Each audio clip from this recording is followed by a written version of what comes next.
Okay, so this is the setup here. I got my pack, my camo, all my camping setup, um, shooting sticks. I'm just gonna go through all of this stuff here.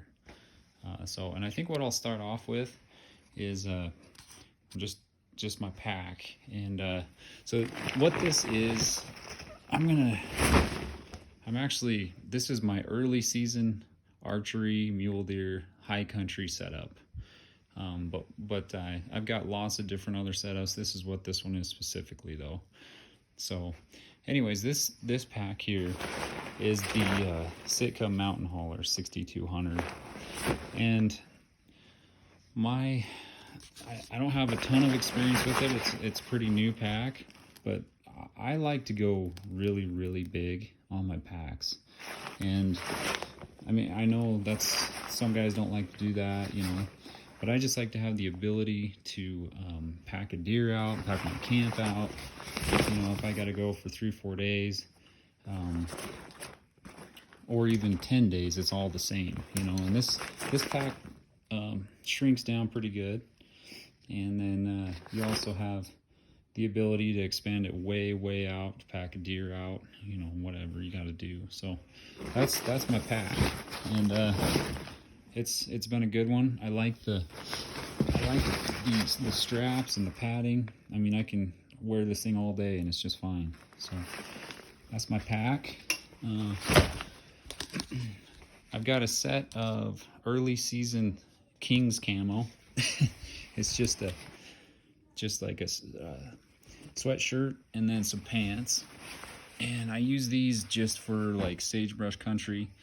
This Utah hunt, I'm not super familiar with it. It's the West Desert of Vernon. And I think the terrain's gonna be more this style here. But I've also got my Sitka gear. I love it as well as the Cryptek. But this is my Sitka rain poncho. And you know, rather than having like pants and a jacket, I kind of like this setup because it covers all the way to your knees, and you can, you know, your boots, if you got your gaiters on, stuff like that, you got full coverage there, but it's all in one piece. And I really like the idea of that. So that's my rain gear. And then I've got my pants here. These are got padded knees, and a padded butt, so that, I mean, I'm really hard on my pants, and so that's why I chose those. And then I've just got a jacket here, kind of a lightweight, you know, jacket that windproof, got some warmth. And then I've got my puffy coat. Obviously, it's gonna save me in those thunderstorms. So pretty excited about that. That's actually a new purchase from last year. All this stuff is pretty new to me, but I mean, I really like it. I've always used Cryptek, and I like that too. And but I mean, this Sitka gear is good stuff as well. And I like to, first off, I mean, I'm not endorsing any of this stuff. This is just something, these are just things that I use. And so I'm not getting paid for any of this. I'm not in advertising or endorsing any of this. And then I've got just the Sitka bow cover. Those are really nice. For some reason, I always get in a situation where I'm like bent out behind a sagebrush or a tree, where I stick those bow limbs right in the dirt. And having those things covered with this is it's a saver. I mean, you don't want to get dirt in that stuff over there at all. You want that thing to perform. And then just got some heavyweight socks. Can't go wrong with that. Some gloves, a Sitka hat, nice warm hat. Let's see, and then just a ball cap. So that's kind of my gear as far as the early season camo setup. I'll let's see. start over here, I guess. I'm trying to figure out if I want to take the just the bivy tent, or this is kind of a two-person bigger tent, kind of more windproof, thunderproof, stormproof. I personally love comfort, and when I'm sleeping at night, I want to be warm. I want to be, you know, secure, and so I'm probably gonna pack this, even though it's a little bit heavier. But I was debating on just taking the bivy, and I'm not sure yet. But I've got both of them. There's the bivy, and then this. I think this is the Hillman. Yeah, it is. Hillman tent. That thing is indestructible. It's amazing. And then, of course, the Jetboil. I'll throw that over there. But Jetboil. I got this Astro Air mattress. It's pretty nice on the Nemo brand. And I really like that. I've got a little air pillow inside of that too, which, as we all know, you don't fill those things full, or you'll have a super sore neck when you wake up. So, just a note. And then this setup, pretty good little. It's like a little cot thing, and yeah. Anyways, these are actually both cots, and I mean, obviously, I'm probably going to take the lighter one, but this one is really good too. So, I also like having a backup pack at the truck, just in case I hunt down a ridge to, you know, back to the truck, and my camp's up the canyon 3 or 4 miles, and I want to go across, you know, head somewhere else. So I take another setup as well. But and then I've got carbon fiber tripod with the Vortex scope, and I love that. Got a few attachments. This is kind of a lightweight tripod, and I do use that quite a bit when I'm going way back in the backcountry. And then just my window mount, which I hardly ever use because I don't hunt from the truck generally. So, but it is nice to take it just in case. Just the block to check my bow when I get there to the trailhead. I got these Cascade Mountain Tech trekking poles. Pretty good deal. They're super lightweight, but last year in one of my videos, I mean, you kind of could see that I ended up breaking one, and I don't know. I mean, I think maybe I just recommend getting some little stronger setup. You know, don't go super lightweight on those. And then these are the game changer, and these are the Kenetrek mountain guides, and these things have been just the bomb for me. I love the tread pattern. I love how light they are, and they fit my foot really, really well. And you know, everybody's got their opinions on what boots they like and everything like that, but for some reason these suckers just fit my foot really good, and I love wearing them.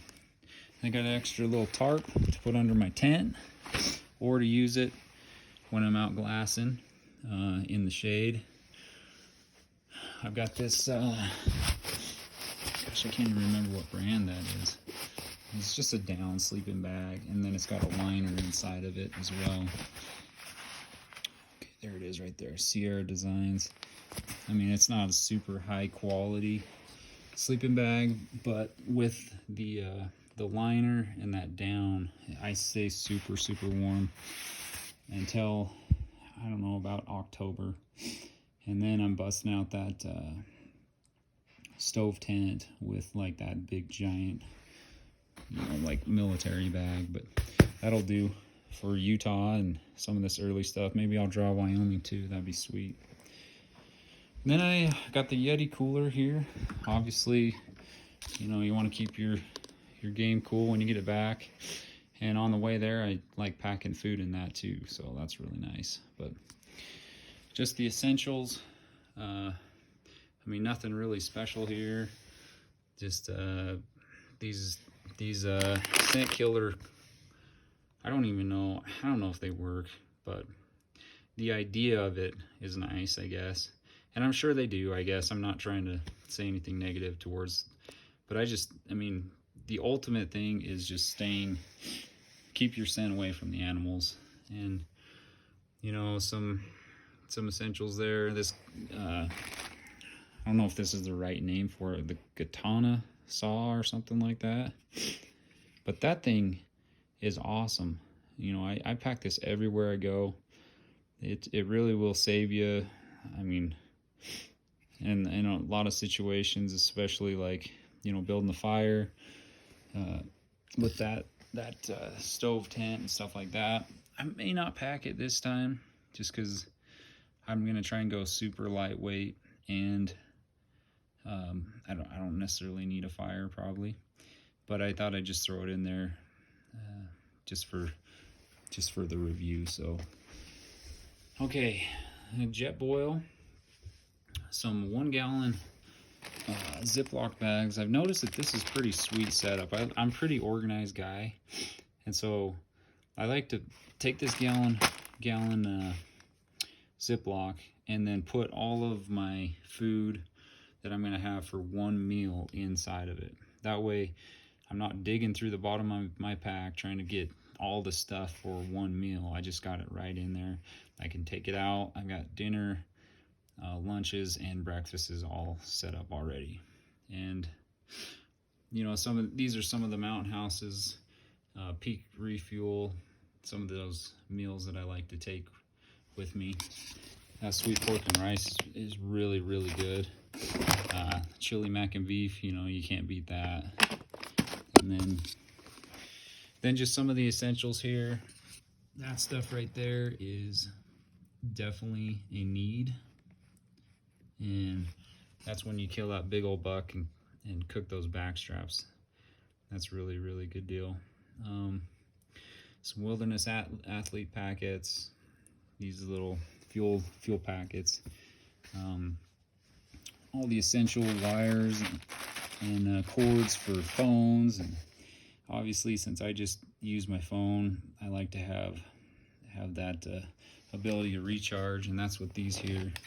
These are just like simple battery packs that I got off Amazon, and they're like $40, but they'll recharge my phone 3 or 4 times, and I got a couple of those. But let's see, I got a water filter with a backup iodine tablet, some paracord, lighters. Definitely gonna need mosquito spray on that one down there, and some water containers, because I'm probably gonna have to drop down elevation and get water, then come back up. So let's see up here. Got the Black Diamond headlamp. That thing is amazing, and it's super lightweight, lasts a long time. And then I just got a backup, kind of cheaper headlamp over there. Use my Spot for almost everything. That thing keeps me safe. I got a variety of knives that I like to take with me, but I'm really a big fan of the razor knife. First aid kit, that's an essential item. Last year on that deep like timber buck, I actually cut my finger pretty bad and didn't have any of my stuff, so I went out and bought this like right after that. Then a life straw, that's always a really good emergency item. These radios, I don't necessarily use them like to hunt or anything, but it is nice to have if you got an extra guy, just to kind of keep in contact with them. I got my SIG rangefinder, great. I mean, SIG makes great stuff, and this has been a good one for me. I've had it for 3 years now. And then bino case to put everything in. This is a cool adapter I got for my tripod over there, and what that does is actually mounts to my binos here, and then you can see right there, it mounts right there, and then you can, you know, sit and watch deer all morning. These are some Leopold Alpine HDs. They're a bigger set than I'm normally used to, but I really like the eye relief on them, as well as I can sit there for hours with those big binos and never get tired looking at deer and bedded bucks and stuff like that. Which, all right, so we're kind of winding down here. Go to the bad boy here. This is the Matthews. It's the V3. It's not the V3X, but this thing is just spot on a killer. And this is the 27. I really like the compact setup on this, and it's got a spot hog sight on it. And I don't even know what the rest is, but I just told them to put the best one on there. It's just a drop away with a tight spot quiver. I got these arrows built at the local archery shop here in Wyoming, and they're the Easton Long Ranges micros. Got a 4-fletch on them, and they're built, I don't know, they're somewhere in the 430 to 450 range. I think they're actually like, I don't know exactly, but I need to do some more tinkering with them. But I got these Grim Reaper 4-blade 100-grain broadheads on there, and these things are just screaming. They've been very accurate. This is my release. It always takes some wax with you and have an extra release, but I mean, basically that thing is dialed, ready to roll.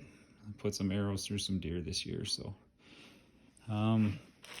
like I said, this is my kind of setup for early season, and you know, I'd be really interested to see what you guys do, what you put in your packs, anything that you know, any suggestions or anything like that you have, and I'd definitely like to hear. That'd be really cool. But I thought I'd just kind of put this on YouTube and get us fired up for the 2022 season, and that's about it.